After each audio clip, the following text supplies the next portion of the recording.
हाँ जी, नमस्कार। स्वागत है आपका एक नए वीडियो में। तो बिल्कुल अपना जो टॉपिक चल रहा था राजस्थान के लोक देवता, उसका पार्ट दूसरा हमने देखा था और उसमें हमने तेजाजी के बारे में पढ़ा था। तो आज उसका पार्ट तीसरा मैं लेके आ रहा हूँ और आज हम पाबू जी के बारे में इस वीडियो में बिल्कुल पूरी डिटेल से पढ़ेंगे। पहले इसके बारे में थ्योरी बताऊँगा और साथ में लास्ट में हम क्वेश्चन भी इनसे रिलेटेड देखेंगे जो एग्ज़ाम में पूछे गए हैं। ठीक है, तो बिल्कुल ये जो वीडियो है बिल्कुल राजस्थान की कोई भी वैकेंसी हो जिसकी आप तैयारी कर रहे हैं उसके लिए बहुत महत्वपूर्ण रहने वाला है। तो शुरू करते हैं आज का वीडियो। और उससे पहले अगर आप मेरे चैनल पर नए हैं तो चैनल को ज़रूर सब्सक्राइब करें। और यहाँ पर आपको राजस्थान जीके से रिलेटेड सारे टॉपिक करवाए जाएंगे, साथ में ही राजस्थान सरकार की किसी भी वैकेंसी जो नया नोटिफिकेशन है या किसी का रिजल्ट आया है उसके बारे में भी जानकारी दी जाएगी। ठीक है, तो शुरू करते हैं वीडियो आज का। ठीक है, तो बात करें पाबू जी की, तो बिल्कुल पाबू जी के बारे में पढ़ने वाले हैं। पहले आप को मैं थ्योरी समझा देता हूँ कि पाबू जी का जन्म दांदल जी राठौड़, यानी कि इनके पिता का नाम था दांदल जी राठौड़, के यहाँ 1239 ईस्वी में। कब हुआ था? 1239 ईस्वी में कोड़ू गांव, कहाँ हुआ था? कोड़ू में हुआ था। और कोड़ू कहाँ पर है? तो कोड़ू गांव है वो फड़ौदी में है। ठीक है, जोधपुर फड़ौदी के अंदर है कोड़ू मंड गांव, कोड़ू शॉर्ट में कहते हैं इसको। और इतिहासकार मुणोद नैन्सी की बात करूं और महाकवि ये जो मोरजी आसिया है तथा लोगों में प्रचलित मान्यता के अनुसार, यानी कि लोगों में जो कहावत या कहानियाँ चली आ रही है उनके माध्यम से पाबू जी का जन्म है वो वर्तमान में बाड़मेर से 8 कोस आगे खारी खाबड़ के जूना नामक ग्राम में अप्सरा के गर्भ से हुआ था। बिल्कुल ये एक इनके मतलब बाबू जी के परिप्रेक्ष्य में बिल्कुल कहानी जो प्रचलित है उसके आधार पर बताया गया है कि उनका जन्म है वो अप्सरा के गर्भ से हुआ था। और वो कहाँ हुआ था? तो बाड़मेर से 8 कोस आगे यानी खारी खाबड़ के जूना ग्राम में नामक ग्राम में अप्सरा के गर्भ से हुआ था। तो बिल्कुल ये थी बाबू जी के जन्म से लेकर जो अपने को याद में ध्यान में रखना है वो जानकारी। तो दांदल जी राठौड़ इनके पिता का नाम था। 1239 में इनका जन्म हुआ था और वो हुआ था कोड़ू गाँव में। ठीक है, और इतिहासकार के अगर अनुसार पूछ ले कि मुणोद नैन्सी और महाकवि मोरजी आसिया और लोगों में प्रचलित मान्यता के अनुसार अगर पूछे तो बाबू जी का जन्म है वो बाड़मेर में 8 कोस आगे खारी खाबड़ के जूना ग्राम में गप अप्सरा के गर्भ से हुआ था। ठीक है, तो आगे बढ़ते हैं। आगे अगर मैं बात करूं तो बाबू जी के विवाह की बात करें तो विवाह हुआ था अमरकोट, जो वर्तमान में कहाँ है? पाकिस्तान में। अमरकोट के सूरजमल सोडा की पुत्री थी सोडी के साथ हुआ था, यानी सूरजमल जो सोडा थे अमरकोट के, उनकी पुत्री सोडी के साथ इनका विवाह हुआ था। ठीक है, विवाह के मध्य ही उनके प्रतिद्वंदी यानी कि उनका प्रतिद्वंदी जो थे वो बेनोई, इनके बेनोई थे और वो जायल के थे, जायल नागौर के नरेश थे। उनका नाम था जिंदराव खींची ने पूर्व वेर, यानी पूर्व का कोई इनके युद्ध का जो वेर था या झगड़ा था उसके कारण देवल चारणी की गायों को घेर लिया, यानी कि देवल नामक एक चारणी है जिसकी गायों को इन्होंने घेर लिया था। देवल चारणी की जो घोड़ी है उसका नाम था केसर गालवी। वो है वो पाबू जी बिल्कुल जब विवाह के लिए आए थे तो उसकी घोड़ी पे को लेके आए थे या उसकी घोड़ी पे बैठ के आए थे। और उससे मतलब वचन दे के आए थे कि अगर तुम्हारी गायों या कोई मतलब लुटेरा या कोई भी अगर तुम्हारी गायों को ले जाता है तो मैं उसे बचाने आऊँगा। तो ये चीज़ बोल के बाबू जी है वो उसकी घोड़ी लेकर आए थे। तो जब देवल चारणी की गायों को उस जो इनका बहनोई था जिंदराव खींची जो जायल का नरेश था उसने घेर लिया था, तब देवल चारणी ने बाबू जी से गायों की छुड़ाने की क्या की थी? प्रार्थना की थी। ठीक है, देवल चारणी ने बाबू जी से कहा कि भाई आपके जो बहनोई है जिंदराव खींची वो हमारी गायें ले गई तो उसको आप छुड़ाइए। ठीक है, तो 3 फेरे लेने के पश्चात, यानी कि जब बाबूजी की शादी हो रही थी उनके 3 फेरे हुए थे।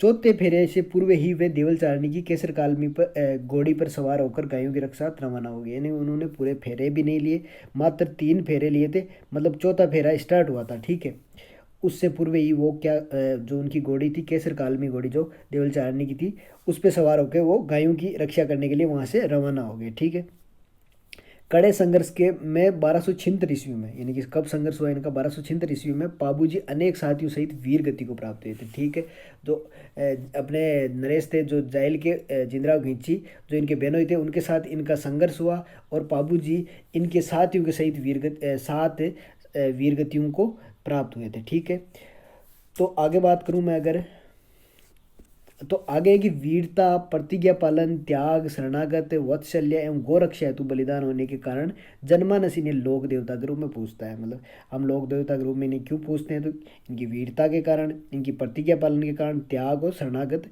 वात्सल्य एवं गोरक्षा हेतु हमें इन्हें पूजते हैं। ठीक है, बिल्कुल। तो गोरक्षा में बिल्कुल पहले हमें जो अपने गोगा जी हैं उनकी बात कर सकते हैं, फिर तेजा जी की बात की अपने, और अब बाबू जी की बात, यानी कि राजस्थान के ज़्यादातर जो लोक देवता है वो गोरक्षा हेतु बलिदान देने के लिए तत्पर थे और दिया था। ठीक है, आगे इनकी बात करूँ तो इनका मुख्य पूजा स्थल है कोड़ू गांव फड़ौदी में। ठीक है, पूछ ले, कई बार पूछा जाता है कि इनका मुख्य जो पूजा स्थल है वो कहाँ पर है, तो कोड़ू गांव फड़ौदी आपको याद रखना है। ठीक है, जहाँ प्रतिवर्ष इनकी स्मृति में क्या लगता है, मेला लगता है वहाँ पर।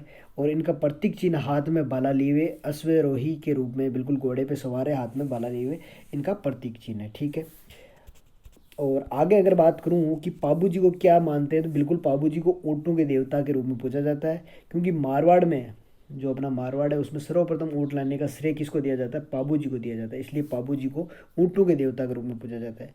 ऊँट के स्वस्थ होने पर भोपे भोपियों द्वारा पाबू जी की फड़ गाई जाती है, यानी कि जब ऊँट के लिए पाबू जी की जो प्रार्थना करते हैं, अगर ऊँट स्वस्थ हो जाता है तो बिल्कुल जो भोपे भोपी हैं वो बाबू जी की फड़ गाते हैं। ठीक है, ग्रामीण जनमानस में इन्हें लक्ष्मण जी का अवतार माना जाता है। बिल्कुल, कई बार पूछा गया क्वेश्चन है कि लक्ष्मण जी का अवतार कौन से देवता को मानते हैं, तो बिल्कुल आपको याद रखना है कि बाबू जी को है लक्ष्मण जी का अवतार माना जाता है। ठीक है, तो बिल्कुल आगे इनसे संबंधित कुछ क्वेश्चन है, और ये था बाबू जी के बारे में जो अपनी जो डिटेल थी कि वो कहाँ के थे, कहाँ उनका विवाह हुआ, और उनके बारे में जो प्रचलित कहानी है वो हमने इस वीडियो में देखी। और उनके कुछ साथी भी थे, यानी 5 साथी थे उनके, जिनमें से एक तो थे चांदो जी, एक सावंत जी, एक डेमा जी, और हरमल जी रायका एवं सलजी सोलंकी। बिल्कुल, ये भी आपको ध्यान में रखना है, उनके 5 है वो प्रमुख साथी थे। ठीक है, और पाबू जी की फड़ है वो नायक जाति के भोपे द्वारा रावण हत्ता वाद्य यंत्र से बाँची जाती है। फड़ के बारे में कई बार पूछा गया है, यानी कि पाबू जी की फड़ है वो रावण हत्ता जो वाद्य यंत्र होता है उसके द्वारा, जो नायक जाति के भोपे होते हैं उनके द्वारा है वो बाँची जाती है। ठीक है, और पाबू जी के जो संक्षिप्त संबंधित जो गाथा है या गीत है उसे पाबू जी के पवाड़े कहते हैं। पाबू जी के पवाड़े। ठीक है, क्या कहते हैं, बिल्कुल आपको ध्यान रखना, पाबू जी के पवाड़े।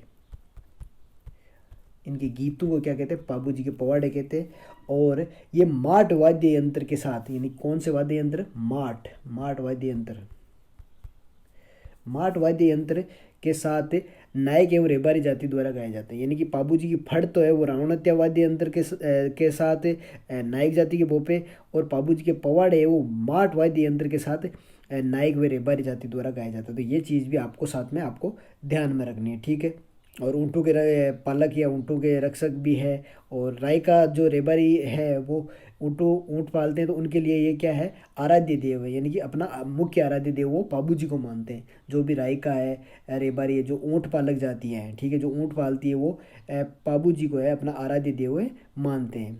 और प्लेग रक्षक एवं ऊँटों के देवता के रूप में पाबू जी की विशेष मान्यता है, यानी कि जब प्लेग रोग फैला था तो उनमें भी पाबू जी के जो भेरी या जो रक्षा हुई थी उस टाइम, तो बिल्कुल उससे प्लेग रक्षक एवं ऊँटों के देवता के रूप में पाबू जी की है वो विशेष मान्यता है, ये आपको ध्यान रखना है। ठीक है, और आगे अगर मैं बात करूं तो आज इनसे रिलेटेड हम कुछ क्वेश्चन ले रहे हैं।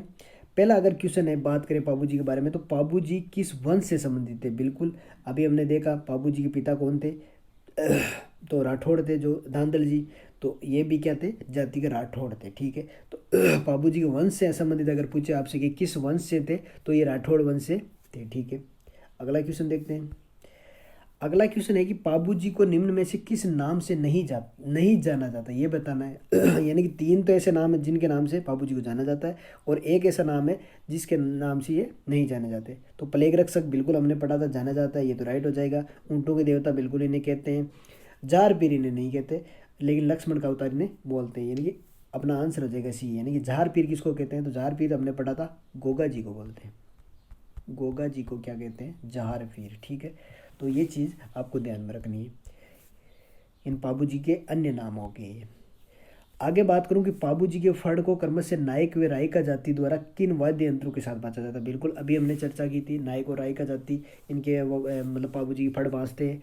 तो वाद्य यंत्र बात करें तो रावणत्ता और माठ, ये हो जाएगा अपना आंसर, यानी कि रावणत्ता और माठ वाद्य यंत्र के द्वारा रायिका जाति है, रायिका जाति व नायक जाति इनकी पाबू जी की फड़ और जो इनके पाबू जी के पवाड़े हैं वो बिल्कुल माजते हैं। ठीक है, अगला क्वेश्चन देखते हैं। अगला है कि कोड़ूमंड में पाबू जी का मेला कब बढ़ता है। बिल्कुल ये भी बहुत इंपॉर्टेंट क्वेश्चन है। कोड़ूमंड जहाँ फड़ौदी में पाबू जी का मेला लगता है तो वो कब लगता है, तो वो मेला लगता है दोस्तों चैत्र अमावस्या को। चैत्र अमावस्या को क्या है, कोड़ूमंड में पाबू जी का है वो विशाल मेला लगता है, ये आपको ध्यान में रखना है।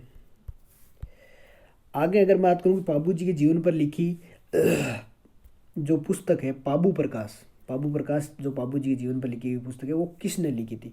पहला कर्णीदान, आसिया मोड़जी, मुरारी लाल या कुंजी लाल। ठीक है, तो पाबू प्रकाश है वो बिल्कुल आसिया मोड़जी ने पाबू जी के जीवन पर लिखी थी। ये बहुत महत्वपूर्ण क्वेश्चन आपको याद रखना है कि पाबू प्रकाश पुस्तक के बारे में पूछे तो बिल्कुल आपको बताना है कि आसिया मोड़जी ने पाबू जी की जीवनी पर पाबू प्रकाश है पुस्तक वह लिखी थी। ठीक है, तो बिल्कुल ये थे पाबू जी से रिलेटेड जो पिछली एग्जाम में पूछे गए क्वेश्चन है वो, और उससे पहले हमने पाबू जी के बारे में बिल्कुल विस्तृत जानकारी प्राप्त की है। तो आई होप आपको वीडियो अच्छा लगा होगा।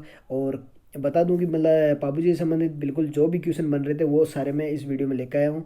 इससे बाहर आप किसी भी वैकेंसी की तैयारी कर रहे हैं तो पाबू जी से रिलेटेड कोई भी क्वेश्चन बाहर नहीं जाएगा। इतने आपको जानकारी हो जाए तो बिल्कुल आपके लिए पर्याप्त होगी। ठीक है, धन्यवाद दोस्तों, जय हिंद, जय भारत।